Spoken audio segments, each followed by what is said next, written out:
21,20,000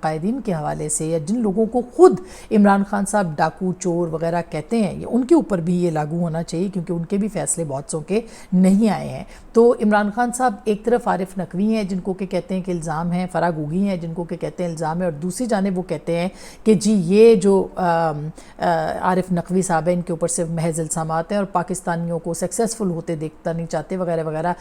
بہت سارے پاکستانی باہر جو ہیں وہ کام کر رہے ہیں اور پاکستان کا نام بنا رہے ہیں، لیکن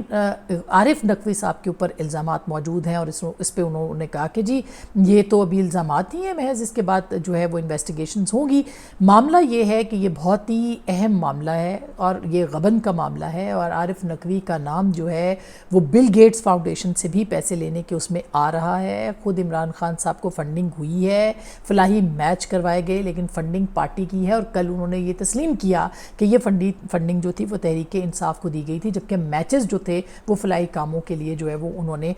عارف نقوی نے جو ہے وہ منعقد کروائے تھے۔ تو یہ تو ایک بہت ہی اہم معاملہ ہے جس کی بنیاد کے اوپر جو ہے وہ آگے جا کے دیکھنا پڑے گا، اور شاید یہی وجہ ہے کہ دباؤ پوری طرح سے بڑھانے کا چیف الیکشن کمشنر پہ فیصلہ کیا گیا ہے۔ ان کے خلاف جو ریفرنس ہے اس کی بھی قانونی جو بھی چیزیں ہیں چیف جسٹس آف پاکستان کے پاس ہوگا کہ وہ اس کو کب سنتے ہیں نہیں سنتے۔ ویسے تو ریفرنس جو ہوتا ہے وہ حکومت فائل کرتی ہے، صدر مملکت وزیر اعظم کی ایڈوائس پہ کرتے ہیں، لیکن اس ایک انڈیویجول کیس کے اندر چیف جسٹس صاحب، یا ویسے ان کے اختیارات بھی چیف جسٹس صاحب کے پاس ہیں، وہ چاہیں تو یہ فیصلہ سن سکتے ہیں۔ اس میں 5 سینئر موسٹ جو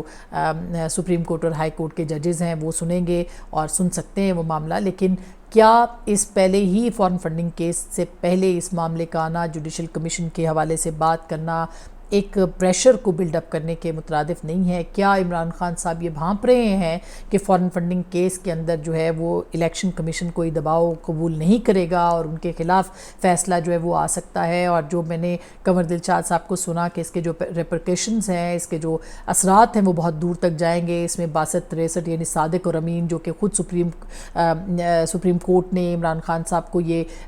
دیا تھا، ان کے اوپر ان کو قرار دیا تھا، کیا وہ پھر صادق اور امین رہ پائیں گے؟ کیونکہ انہوں نے بہت سارے دستخط کر رکھے ہیں ان فنڈنگ کے والا۔ یہ لیگل پوائنٹس ہیں جس کے اوپر ہم بہت زیادہ ڈیٹیل میں بات نہیں کرتے، لیکن ایک تلوار ہے جو کہ عمران خان صاحب کے اوپر جو ہے وہ لٹک رہی ہے اور لٹک سکتی ہے اس معاملے کو بنیاد بنا کر۔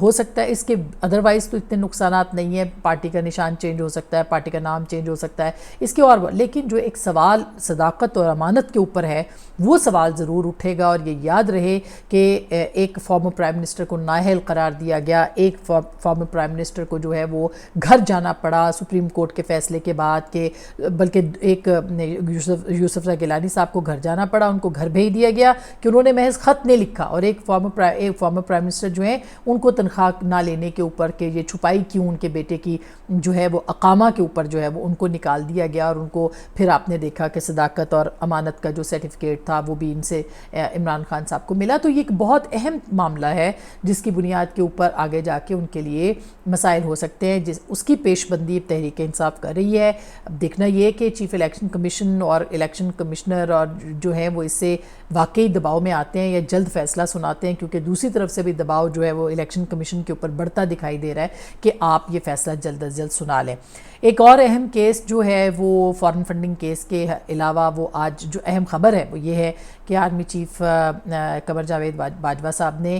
گفتگو کی ہے ڈپٹی فارن منسٹر سے، اور ان سے یہ کہا ہے کہ وہ دباؤ اپنا بڑھائیں IMF کے اوپر کہ وہ پاکستان کو پیسے دیں، جو کہ 1 ارب 20 کروڑ ڈالر بنتے ہیں۔ اور کیوں یہ کال کی گئی ہے؟ کیا ہم اس کو سافٹ انٹرونشن کہہ سکتے ہیں، اس کا آغاز کہہ سکتے ہیں؟ یہ ایک بہت ہی اہم معاملہ ہے، لیکن بہرحال